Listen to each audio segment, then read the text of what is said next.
The rain began before sunset, light at first, then steady, tapping against the windows of the small Seattle house where Michael and Emily Turner lived, a house that looked warm from the outside but felt quiet and unsure within, and in that quiet lived a tension neither of them had named, a tension built not from anger or betrayal but from years of small moments missed, words swallowed, and feelings delayed. And as Michael sat at the kitchen table scrolling through emails he no longer cared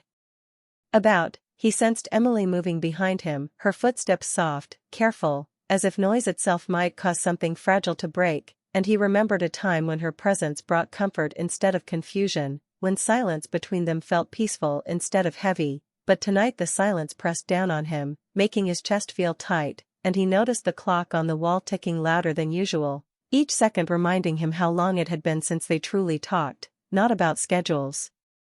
or bills or weekend plans, but about themselves. And Emily stood by the window holding a mug she had forgotten to drink from, watching the rain blur the streetlights, thinking about how many evenings had passed like this, two people sharing space but not thoughts, sharing a life but not emotions, and she wondered when exactly it had changed, when laughter had become rare and affection had turned careful, not gone, just hidden, like something precious kept away too long, and she thought of the early years, of road trips and late-night talks, of dreams spoken freely, and the memory made her chest ache, not with anger but with longing, and she realized she was tired of carrying questions alone, tired of guessing what Michael felt, tired of pretending everything was fine when it clearly wasn't, and without planning the words, she turned from the window and asked, quietly but clearly, if he ever felt like they had stopped listening to each other, and Michael froze, the question landing with more weight than he expected, because it was the same thought he had been pushing away for months, maybe years, and hearing it spoken out loud made it real, unavoidable, and he looked at her, really looked, noticing the tiredness in her eyes, the careful hope in her posture, and he felt a mix of guilt and relief, guilt for not speaking first, relief that he didn't have to carry the feeling alone anymore, and the moment stretched, not awkward but intense, like standing at the edge of something important. And Emily waited, heart pounding, afraid that his silence would be the answer, afraid that he would brush it off, afraid that honesty might hurt more than pretending, and Michael finally closed his laptop, pushing it aside as if making room not just on the table but in his mind, and he took a breath, realizing that whatever he said next mattered, that this was not just a question about listening but about love, about whether they were still choosing each other or just moving forward out of habit. And as he searched for words, memory surfaced quickly, moments when he had come home exhausted and chosen quiet over connection, moments when he had assumed Emily understood without him explaining, moments when he had mistaken peace for happiness, and he understood now that silence had not protected their marriage, it had slowly starved it, and Emily, watching him struggle to speak, felt tears rise, not because she wanted to cry but because the truth was finally close. And she realized this conversation was already changing something, not fixing it yet, but opening it, and outside the rain fell harder, matching the rhythm of their hearts, and in that small kitchen, under soft yellow light, two people who still loved each other stood on the edge of honesty, unaware that this single moment, this single question spoken without anger or blame, was the quiet beginning of a conversation that would force them to face everything they had avoided, everything they still wanted. And everything they might still lose if they chose silence one more time. They moved from the kitchen to the living room without planning it, as if the house itself was guiding them to a space where honesty could breathe, and they sat on the couch with a careful distance between them, not because they wanted space but because closeness suddenly felt serious, and the rain outside grew heavier, filling the pauses that neither of them rushed to break, and Michael spoke first, his voice low and unsure, saying he never meant to pull away. That he thought being a good husband meant providing, staying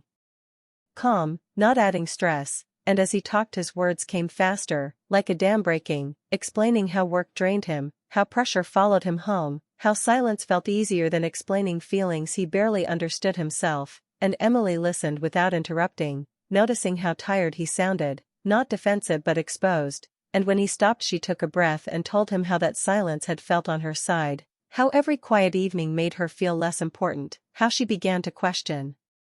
herself, wondering if she was asking for too much by wanting his attention, his thoughts, his emotions, and she admitted that she missed the man who used to talk for hours about nothing and everything, the man who asked her opinions and laughed easily, and her voice shook but stayed steady, not blaming him, just telling the truth, and Michael felt the weight of her words, realizing that his effort to avoid conflict had slowly created distance, and he admitted that he had assumed love would stay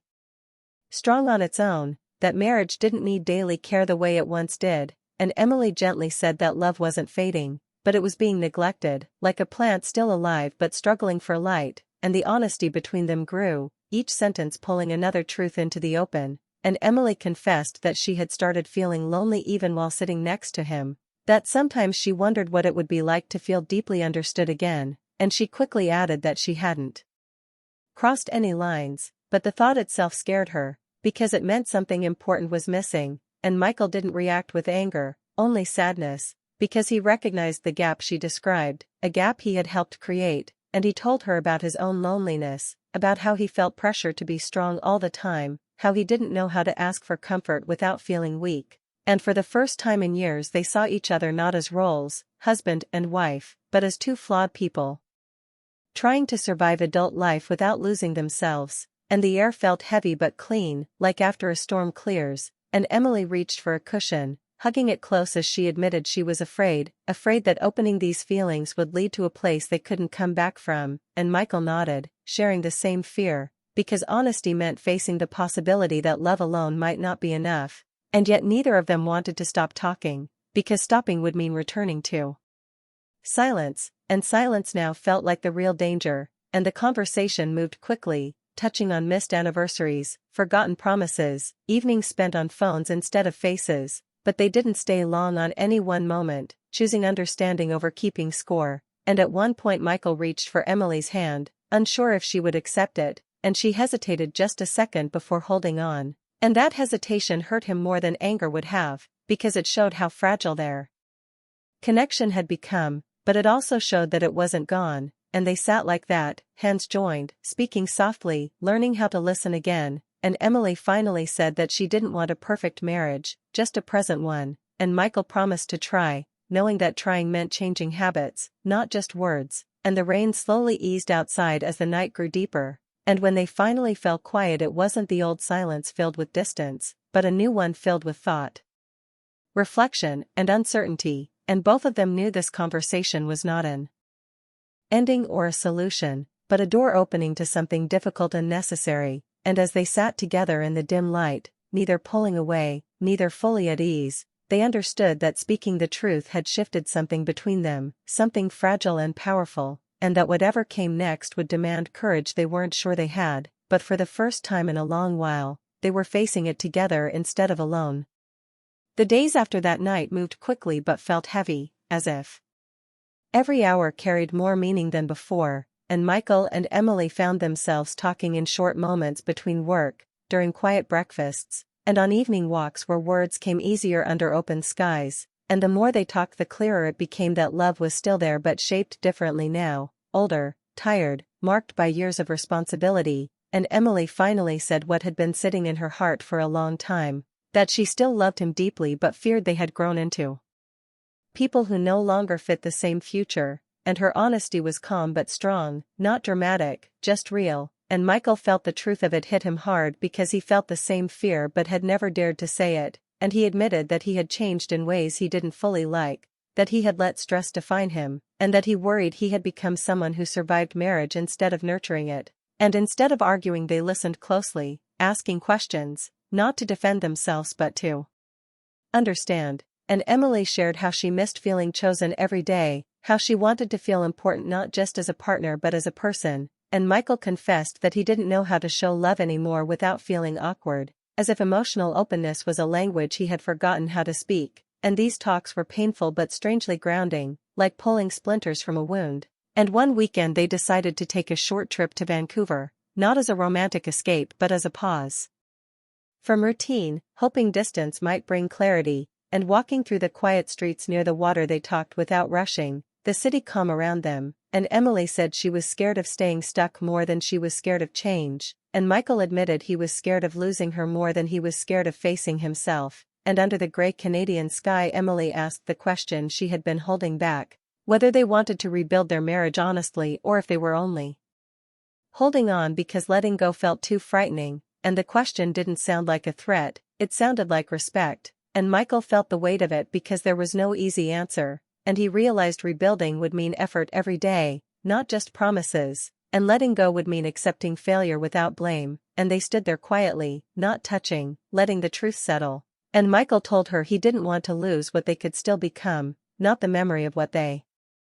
were, and Emily said she didn't want to keep pretending if change wasn't real, and they agreed not to rush a decision, choosing clarity over comfort, and over the next weeks they noticed small shifts, moments when they laughed naturally, moments when distance returned, moments that tested their patience, and instead of ignoring them they talked, quickly, honestly, without letting days pass. And this new way of communicating was exhausting but alive, and Emily admitted she was learning to speak before resentment grew, and Michael admitted he was learning to listen without shutting down, and neither of them pretended it was easy, because it wasn't, but it was real. And one evening back home, sitting at the same dining table where silence once ruled, Emily said she needed to know that if they stayed together it would be by choice, not habit, and Michael answered that he was willing to choose her again but only if they chose growth too, and in that moment both of them understood that love was no longer about comfort, it was about courage, and whatever path they took next would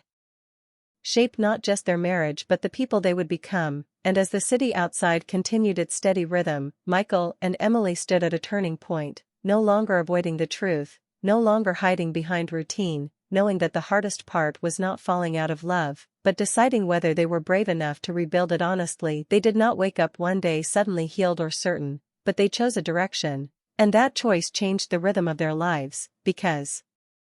instead of avoiding discomfort, Michael and Emily leaned into it, starting counseling, setting aside time to talk even when they were tired, learning how to argue without shutting down or walking away, and the pace of their days felt faster now, full of effort and intention, and at first it was awkward, filled with pauses and unsure words, but slowly the honesty became natural, and Michael learned to speak before stress hardened into silence, and Emily learned to ask clearly for what she needed,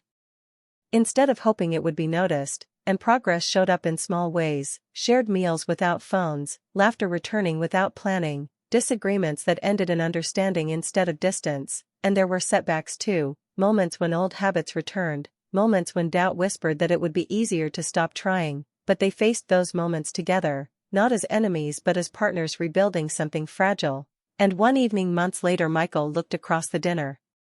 table and saw Emily fully present, not guarded, not waiting, just there, and he felt a quiet certainty, not dramatic or perfect, but strong, and he told her he chose her, not the version of their marriage that once was, but the honest, evolving one they were creating now, and Emily's eyes filled with tears as she answered that she chose him too, with one condition, that they never return to silence again, and he agreed, knowing that promise carried weight, and in that moment they understood the conversation that had changed everything was not a single night but an ongoing commitment to truth, and as the rain returned softly outside their window, it no longer felt like a reminder of distance but a sign of renewal, and the house felt warmer, not because problems had vanished, but because they were facing them openly, and their love, no longer simple or effortless, felt deeper, earned, and alive. And as they sat together in that quiet room, holding hands with intention, Michael and Emily knew their story was not defined by the years they drifted, but by the moment they chose to speak, listen, and stay, understanding that real love was not found in avoiding hard conversations, but in having them, again and again, with honesty, respect, and courage.